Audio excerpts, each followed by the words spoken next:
na ci gaba gyara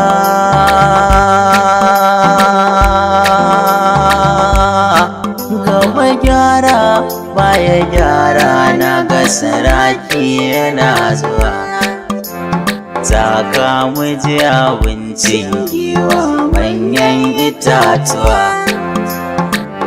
ga lu'ulu'un zinariya hasken idanuwa ga mujiya na ta tsara kai kana kara tohuwa bango majinginar bayi da sannan ka inuwa to shewa ga kuɗi da sarauta bar duka damuwa shehu ka ce ka shewa ka tuwa sama za ya ja maka wane mutum da ke numfashi ya ce zai haye maka ko aljanu suna tsoron su ga sun kuntata maka sun ka gan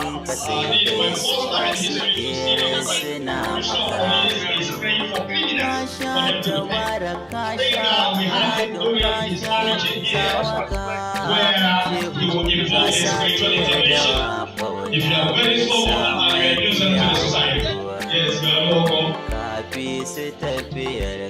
If you have a good rapport with people, anytime that you have anything, I think this case will not be enough for you to come up. As I'm telling you that this place will be too small for us. Maybe the next 2 minutes, and the people that we allow into this room will be speaking on our special English. My spirit tells me that this person is a responsible human being. So I don't think anything without focus and waiting. Not knowing that you have something. You get set. Then after that, you're one community.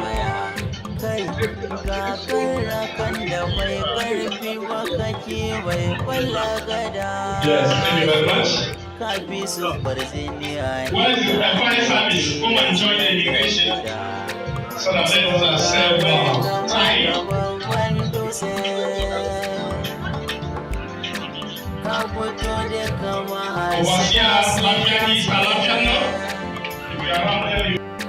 Ka shigo sansanin maza su watse